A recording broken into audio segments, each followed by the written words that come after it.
estate pass you by. You're listening to Real Estate News Radio with Rowena Patton. Let's join the broadcast already in progress. Good morning, Jacob. How are you doing today? I am doing all right. I'm feeling extremely intimidated. Oh, no. Don't feel intimidated. Why? Those numbers you just ran through, Yeah. like I'm a numbers person, and I got lost. That's impressive. Well, I don't want you to get impressive. lost. Which bit was confusing around it? Should I just do one county because they're all acting the same right now?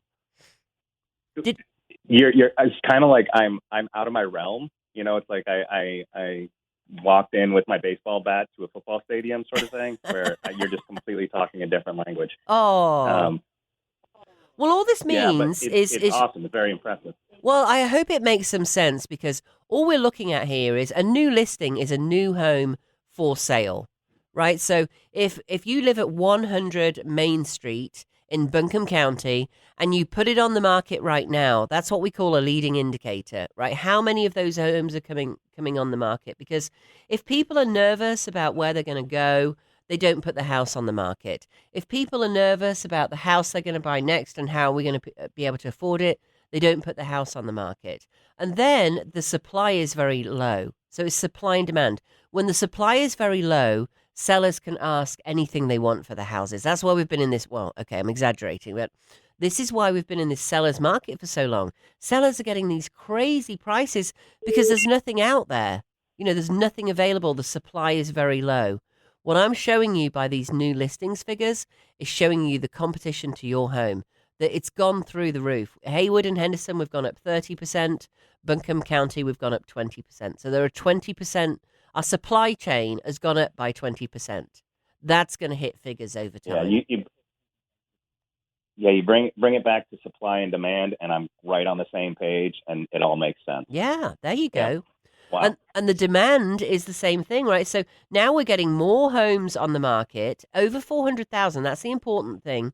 So the media out there, the common narrative with agents and people is that, oh, it's still a seller's market, we're going to be fine. And then Forbes came out about 2 months ago and said we're heading towards a severe recession, end of this year, early next year. Then we had Bank of America follow, and a lot of people saying we're going to be going into recession. That's normal. It's a 7 to 11 year cycle. There's nothing abnormal about that. You can blame the government or not blame the government. This cycle still happens. Sometimes because of the administration, our cycle got longer this time. We stayed in, a better economic realm, and then when we switched, we started to go down. But it is normal, 7 to 11 years. We're going to see houses go up, houses go down. We're going to see the stock market go up, the stock market come down for 7 to 11 years. That's the important one. So when we look at greater supply, right? So we're seeing a greater supply. The line's going almost straight up for Haywood County and Henderson County, for Buncombe County. It's a little more gentle, but that line has been going up for a year, over $400,000. And the recession in housing, or it's not a recession in housing, it's a lowering of prices, right? And often an increase in interest rate because of inflation, if we have inflation. Of course, this time around we do at a 44-year high, which is a real problem. It's probably our biggest problem out there. So then when we look at demand, we are looking at showings per listing. That's how many people are looking at a house, and frankly, how desperate are they to buy it? So is that 12 showings and then the house sells at 100 Main Street, or is that 2 showings? Well, guess what? All those lines are straight up too. It's taking more showings to sell the house, which means that demand is slowing down a little bit. And the figures in terms of the prices that we're seeing, oh, it's going up, going up, going up. Guess what? They're all flat. I can show you those too. So in both Buncombe, Henderson, and Haywood. Now, in 90 days' time, when those new listings actually go under contract, then it takes 6 weeks for us to get the figure that they sell at, right? We're about 90 days out. So we've got, if the bottom line is, if you've got a home that's priced in the 300s, 400s or up, especially as you go up way above that, the line just gets more vertical. Sell it now. You've got a 90-day window before your price starts getting hurt. So are you kind of saying that we're a little bit behind the curve on our information, Yes. so we may be farther along to that peak than we already knew? So even though this is what we're looking at now, you might already be too late if you haven't done it. Put your house on the market. You're actually not too late, because we don't have the media screaming about how house prices are going down right now, and most people think it's still a seller's market, and a lot of perception is what creates a market. When somebody in the stock market starts selling off, all the other people go, oh, it must be time to sell off, whether it's right or not. Frankly, perception creates a lot of the market. So the figures that I've shown you prove that at least in that last year period, more and more and more showings have gone up. In other words, the supply has increased. I'm also showing you showings per listing. That is proving that over the last year, this is over 400,000. That's the critical one. Most people just go all figures, right? So if you're looking at, I don't know, $200,000 houses, what on earth does average mean? A $200,000 house is nothing to do with a $400,000 house, and our average is 425. That's why I did it above this line. And the prices start creeping down at the top. The $1 million houses go first, the 900 next, the 800 next, the 700 next, and it creeps all the way down. You're not too late, because we're still getting multiple offers, less multiple offers than we were.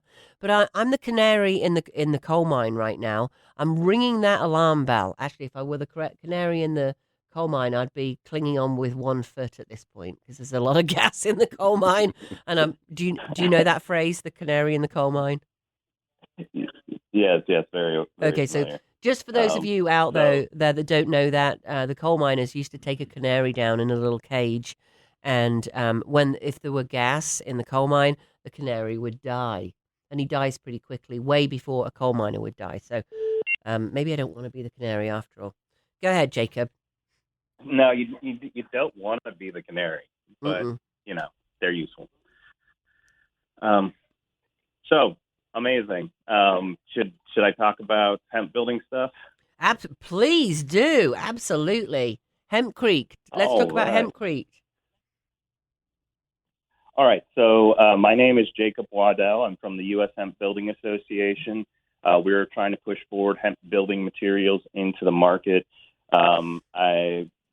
From the flavor of the show, and kind of get an understanding of, who's listening.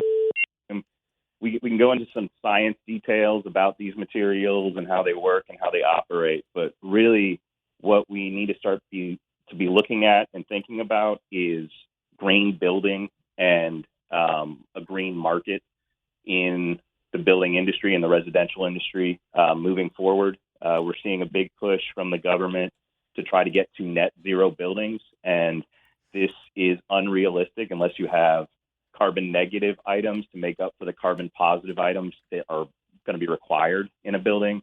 And hempcrete is one of the few carbon negative materials that you can put into a house and really make it a healthier environmental place. So I guess the pitch here is, as we get farther down this ecological pathway, keep your eye open for green buildings and the green real estate market. Absolutely. And if you Google this stuff, if you're at home, hempcrete, it looks like cinder blocks, correct?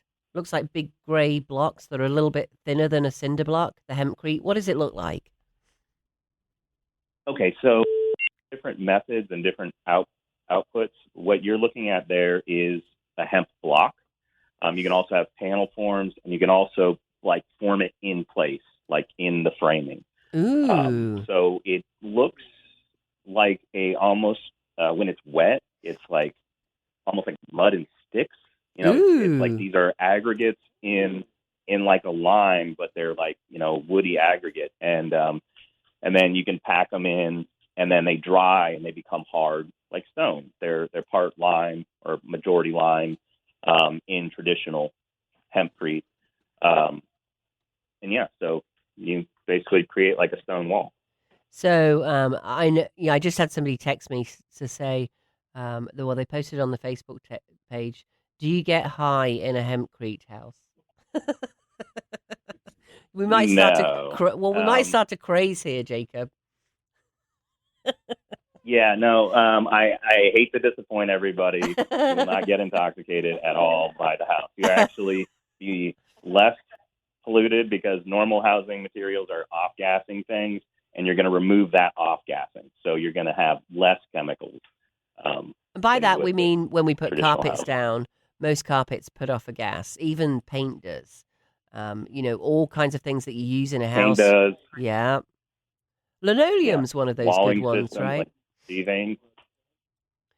And for the older people Which one? for the older people in the audience, linoleum is one of those interesting materials that Yeah. is made of natural materials that your kids can crawl around on. So grandma's linoleum, that is not today's vinyl. That's a very different material, but grandma's linoleum, which has actually become very popular again. It's a lovely material. Is also one of those materials that your kids can crawl around on, and you don't have all those gases coming out. And the interesting thing for me, Jacob, when I started looking this up, is that Asheville is like the epicenter of this. I had no idea of hempcrete houses. Yeah. Yep. And the first permitted U.S. homes were in Asheville in 2009. Things have developed and changed since then a little bit in the country, but yeah, that's the kind of the hub for American building in a way. And I guess we are kind of cool and hip here, so that kind of makes sense. But guys, you got to Yeah. see these. Well, Just Google yeah, hempcrete house in Asheville, and you'll be amazed, absolutely amazed at what these things look like. And you're going to have to give me, if you have any contacts for the owners of these, give me the contact for them, Jacob, another day, and we'll get them on the show because they are just fascinating. I don't have the contacts, but I will tell you that one of them didn't go for sale. So one of them is at least on a second owner. Ooh. So I don't know exactly what that transaction looked like, but that might be interesting stuff to see how that went through. Did that affect a housing price? I'm not sure it would be good or bad because people probably didn't understand it enough to quantify, a value to it. But that would just be interesting to me, just some market analysis. I was just doing. But yeah, I'm looking so for I it don't right know. now. Yeah. Okay. Yeah, no, I'm putting hemp. I'm putting. Yeah. Apparently, there's lots of hemp hill. Of course, we have to say, guys, we are in Asheville, so you'd expect that. Can you believe that when I type in hemp, and this is the entire Charlotte MLS too, we've got Hemp Hill Street, we've got Hemp Hill Road. So I went. Those are the signs of history. Yes. Because when you see the word hemp in there, it's because hemp used to be grown all over this country, and that's why that word's prevalent in streets, in names of cities. Like it seems weird at first, but it's not like they renamed the street recently. Right. Well, what would we do, Jacob? You said we were growing it years ago all over the country. What were we doing with it then? If that's not a dumb question. I mean, other than people smoking